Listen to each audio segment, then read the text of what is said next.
ನಮಸ್ಕಾರ ಸ್ನೇಹಿತರೆ, ಬನ್ನಿ ಇವತ್ತಿನ ಸುದ್ದಿ ಸಮಾಚಾರ ಏನು ಅಂತ ನೋಡೋಣ. ಅದಕ್ಕಿಂತ ಮೊದಲು ನಮ್ಮ ಸಿಎಂ ಗುರು ನ್ಯೂಸ್ ಯೂಟ್ಯೂಬ್ ಚಾನೆಲ್ಗೆ ಸ್ವಾಗತ ಸುಸ್ವಾಗತ.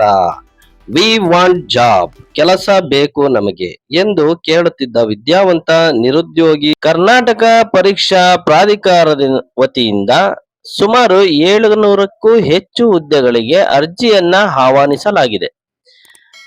ಬೆಂಗಳೂರು ಅಭಿವೃದ್ಧಿ ಪ್ರಾಧಿಕಾರ, ರಾಜೀವ್ ಗಾಂಧಿ ಆರೋಗ್ಯ ವಿಜ್ಞಾನಗಳ ವಿಶ್ವವಿದ್ಯಾಲಯ, ಕಲ್ಯಾಣ ಕರ್ನಾಟಕ ರಸ್ತೆ ಸಾರಿಗೆ ನಿಗಮ, ವಾಯುವ್ಯ ಕರ್ನಾಟಕ ರಸ್ತೆ ಸಾರಿಗೆ ಸಂಸ್ಥೆ, ಕೃಷಿ ಮಾರಾಟ ಇಲಾಖೆ, ತಾಂತ್ರಿಕ ಶಿಕ್ಷಣ ಇಲಾಖೆ, ಶಾಲಾ ಶಿಕ್ಷಣ ಇಲಾಖೆ ಪದವಿ ಪೂರ್ವ ಹಾಗೂ Karnataka soaps and detergent limited ಈ ಇಲಾಖೆಗಳಿಗೆ ಒಟ್ಟು ಸುಮಾರು 700ಕ್ಕೂ ಅಧಿಕ ಹುದ್ದೆಗಳಿಗೆ ಅರ್ಜಿಯನ್ನ ಆಹ್ವಾನಿಸಲಾಗಿದೆ.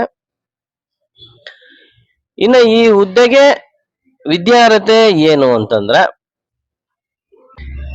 ಇನ್ನು ಈ ಹುದ್ದೆ ಅರ್ಜಿ ಸಲ್ಲಿಸಲು ಬೇಕಾದಂತಹ ದಾಖಲೆಗಳು ಏನು ಅಂದ್ರೆ SSLC ಅಂಕಪಟ್ಟಿ, PUC ಅಂಕಪಟ್ಟಿ, ಮತ್ತೆ ಹುದ್ದೆಗೆ ಸಂಬಂಧಿಸಿದ ಅಂಕಪಟ್ಟಿಗಳು, ಫೋಟೋ, ಸಹಿ, ಕನ್ನಡ ಮಾಧ್ಯಮ ಇದ್ದರೆ, ಗ್ರಾಮೀಣ ಪ್ರಮಾಣ ಪತ್ರ ಇದ್ದರೆ, ಮತ್ತೆ ಮುಳುಗಡೆ ಪ್ರಮಾಣ ಪತ್ರ ಇದ್ರೆ ಹಾಕ್ಬೇಕು, ಇಲ್ಲ ಅಂದ್ರೆ ಇಲ್ಲ. ಜಾತಿ ಆದಾಯ ಪ್ರಮಾಣ ಪತ್ರ, ಆಧಾರ್ ಕಾರ್ಡ್, ಮತ್ತೆ ಆಧಾರ್ ಕಾರ್ಡ್ಗೆ ಲಿಂಕ್ ಆಗಿರುವಂತಹ ಮೊಬೈಲ್ ಅನ್ನ ತಗೊಂಡೋಗಿ ಯಾವುದೇ ಆನ್ಲೈನ್ ಸೆಂಟರ್ ಅಲ್ಲೂ ಕೂಡ ಅರ್ಜಿಯನ್ನ ಹಾಕಬಹುದು.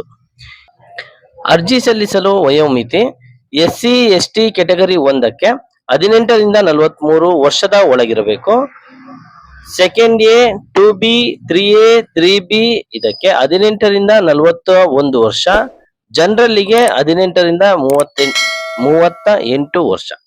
ಇನ್ನು ಚಲನ್ ಫೀಸ್ ಬಂದ್ಬಿಟ್ಟು SC ST ಕೆಟಗರಿ 1ಕ್ಕೆ 500 ರೂಪಾಯಿ, ಮತ್ತೆ general 2A, 2B, 3A, 3B 750 ರೂಪಾಯಿ, ಮತ್ತೆ ಫಿಸಿಕಲ್ ಹ್ಯಾಂಡಿಕ್ಯಾಪ್ಟ್ ಇವರಿಗೆ 250 ರೂಪಾಯಿ ಅರ್ಜಿ ಶುಲ್ಕ ಇರುತ್ತೆ. ಅರ್ಜಿ ಸಲ್ಲಿಸಲು ಕೊನೆಯ ದಿನಾಂಕ 31/10/2025 ಆಗಿರುತ್ತೆ. ಕೊನೆಯ ದಿನಾಂಕದವರೆಗೂ ಕಾಯದೆ ಹಿಂದೆ ಅರ್ಜಿ ಸಲ್ಲಿಸಿ ಹಾಗೂ ನಿರಂತರ ಸುದ್ದಿ ಸಮಾಚಾರಗಳಿಗೆ ವೀಕ್ಷಿಸುತ್ತಿರಿ ಸಿಎಂ ಗುರು ನ್ಯೂಸ್ ಯೂಟ್ಯೂಬ್ ಚಾನೆಲ್. ಧನ್ಯವಾದಗಳು.